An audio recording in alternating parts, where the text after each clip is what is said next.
ప్రపంచ దేశాలకు నేను పెద్దన్నా అని చెప్పుకొని నేనే అన్ని దేశాల యుద్ధాలను ఆపుతున్నానని చెప్పి అసలు నిజమైన ప్రజాస్వామ్యానికి నేను కృషి చేస్తున్నాను, శాంతికి నేను కృషి చేస్తున్నానని చెప్తున్న అమెరికా ఎక్కడ ఇప్పుడు కనీసం?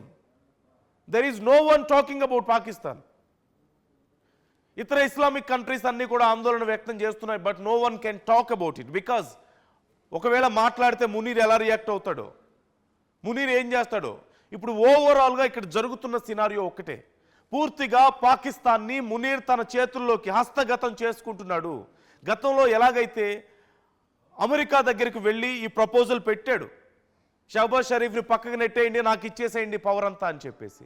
కానీ ట్రంప్ లేదు, అలా చేయడం కుదరదు, మేం చేయలేం ఆ పని అని చెప్పాడు. ఒకవేళ నువ్వు మేబీ ఇట్ సీమ్స్ లైక్ నువ్వు చేయగలిగితే చేసుకో, మేమైతే ఇన్వాల్వ్ అవ్వం అని చెప్పుండొచ్చేమో. ఇక్కడ సంకేతాలు అలాగే కనిపిస్తున్నాయి. ఇమ్రాన్ ఖాన్ అవునన్నా కాదన్నా అక్కడ one of the strongest leader, మాజీ ప్రధాని. అండ్ ఒకవేళ కంటెస్ట్ చేస్తే ఈసారి ఖచ్చితంగా ఒక బలమైన పోటీ ఇవ్వగలిగే పరిస్థితుల్లో ఉన్నాడు. అండ్ సిచ్యువేషన్స్ తారుమారయ్యే పరిస్థితులు కనిపిస్తున్నాయి, ప్రజల్లో వ్యతిరేకత చాలా తీవ్రంగా ఉంది. ఈ నేపథ్యంలో ఇమ్రాన్ ఖాన్కి ఎక్కడ పాజిటివ్ అవుతుందో, ఎక్కడ మళ్ళీ ఎన్నికల్లో తమకు పోటీ ఇస్తాడో, ఎక్కడ తమ అధికారం పోతుందో అన్న భయంతో ఇమ్రాన్ ఖాన్ని, ఒక మాజీ ప్రధానిని ఇలా ప్రాణాలు తీయడం ఏంటి తీసుకువెళ్ళి. సరే తీశారో లేదో మనకు తెలియదు, but there is no answer from the government, there is no clarity about this. So అలా చేసి ఆ పార్టీని పూర్తిగా నాశనం చేసిన తర్వాత ఇక తామే పూర్తిగా ఇప్పుడున్నటువంటి ప్రధానిని కూడా పక్కన పెట్టేసి తానే అందలం ఎక్కాలి, తానే ఆ చైర్లో కూర్చోవాలని చెప్పేసి మునీర్ అనుకుంటున్నాడు. పూర్తిగా సైన్యం ఆధీనంలోకి పాకిస్తాన్ని తీసుకోవాలి అని చెప్పేసి అనుకుంటున్నాడు.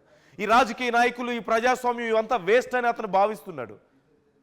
And he is doing all this for that, the so called power monger actually. So ఇప్పుడు జరుగుతుందైతే ఇదే.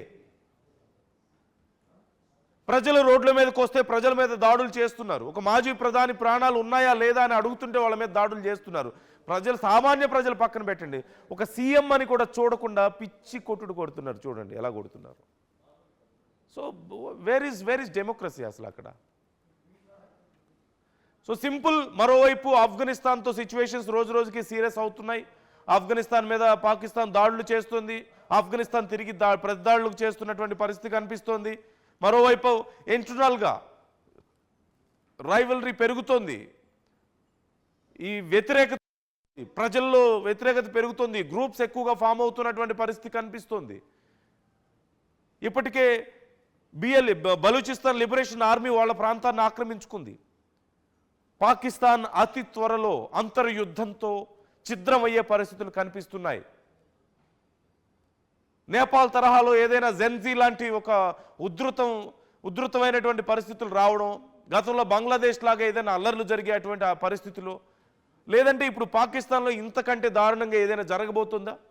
ఆర్మీకి వ్యతిరేకంగా కూడా ప్రజలు రోడ్ల మీదకి వచ్చే పరిస్థితి త్వరలో రాబోతుందా? ఒకవేళ అదే జరిగితే కని విని ఎరుగునటువంటి, చరిత్రలో ఎప్పుడో కొన్ని దశాబ్దాల క్రితం చూసినటువంటి మరొక మారణ హోమం పాకిస్తాన్లో జరిగేటువంటి అవకాశాలు కనిపిస్తున్నాయి. ప్రపంచ దేశాలని నాశనం చేస్తానని చెప్తున్నటువంటి మునీర్ లాంటి ఒక ఉగ్రవాది సైన్యానికి అధ్యక్షుడిగా ఉన్న సమయంలో ఒకవేళ నిజంగా ప్రజలు రోడ్ల మీదకి వస్తే, ఒక సీఎంకే మాజీ పీఎం ప్రాణాలకే దిక్కు లేనప్పుడు, రోడ్ల మీద కింద పడేసి కాళ్ళతో తంతున్నప్పుడు, ప్రజాస్వామ్యానికి ఏమాత్రం అర్థం లేనప్పుడు, where is the value for common people's lifes? కొన్ని వేల మందిని కాకపోతే లక్షల మందిని అవసరమైతే పాకిస్తాన్ని నాశనం చేయడానికైనా మునీర్ సంసిద్ధం అవుతాడే తప్ప ఈ పవర్ని, ఈ అవకాశాన్ని వదులుకోవడానికి సిద్ధం అవ్వడు. భారతదేశం అంటే ఇన్వాల్వ్ అవ్వలేదు ఖచ్చితంగా, లేదంటే మనం ఏదో ఒకటి ట్రై చేసేవాళ్ళం పీస్ కోసం. But where is so called president of US? ఏం చేస్తున్నాడు? ఇంత జరుగుతుంటే ఒక్క మాట మాట్లాడలేకపోతున్నాడే. ఇది మౌనం అర్ధాంగీకారం అంటారు కదా, ఇది పూర్తి అంగీకారం. ఇక్కడ పాకిస్తాన్లో పవర్ని దక్కించుకోవడానికి ప్రయత్నిస్తున్నటువంటి మునీర్కి ఇది పూర్తి అంగీకారంగా కనిపిస్తుంది from US. And there is no Islamic country ఈ విషయం మీద రెస్పాండ్ అవుతున్న కంట్రీస్ ఏమున్నాయి? ఎవరు మాట్లాడుతున్నారు? కొట్టుకు చచ్చిపోతుంటే, మాజీ ప్రధాని ప్రాణాలకి దిక్కు లేకపోతే, ఒక పార్టీని అసలు లేకుండా చేద్దామని చూస్తుంటే, ప్రభుత్వాన్ని కూలదేసి ఆర్మీ తన చేతుల్లోకి అధికారాన్ని తీసుకోవాలని చూస్తుంటే, there is no Islamic country raising their voice. Where is America here?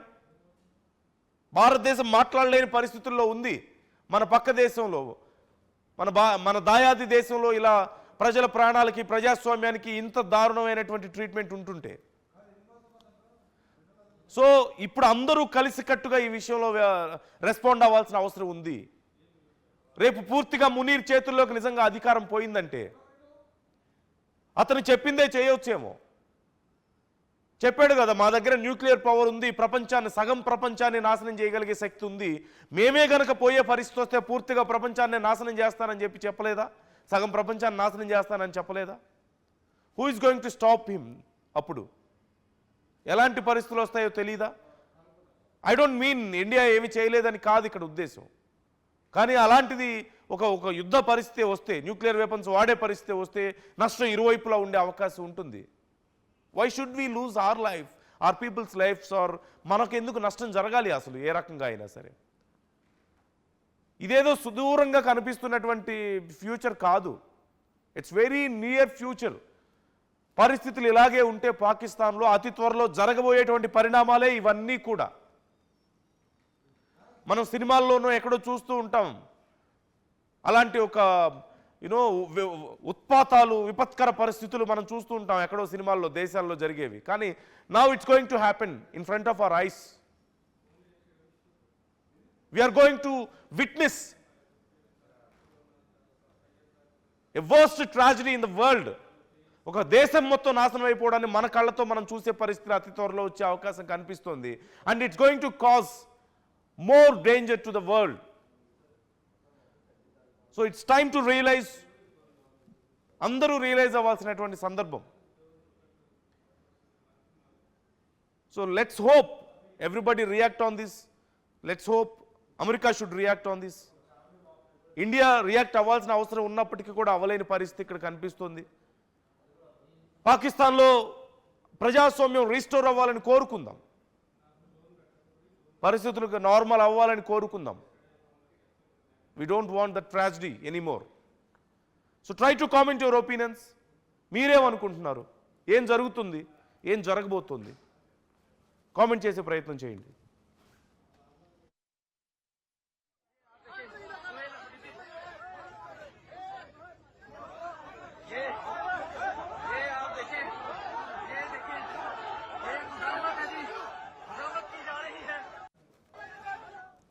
అక్కడ ఉన్నటువంటి పరిస్థితుల మీద ఆ సోహెల్ అఫ్రీది సీఎం అసలు ఏమన్నారు? గతంలో కానీ ఇప్పుడు ఉన్నటువంటి పరిస్థితుల మీద ఎలా రియాక్ట్ అవుతున్నారు? What's his version? ఒకసారి చూద్దాం. आखिर में मेरे जरूरतमंद पश्तूनों 78 साल से जो माइंडसेट कबाइलियों को पाकिस्तानी ही नहीं समझ रहा था, इमरान खान ने मेरा नाम देकर उस माइंडसेट को चैलेंज किया है.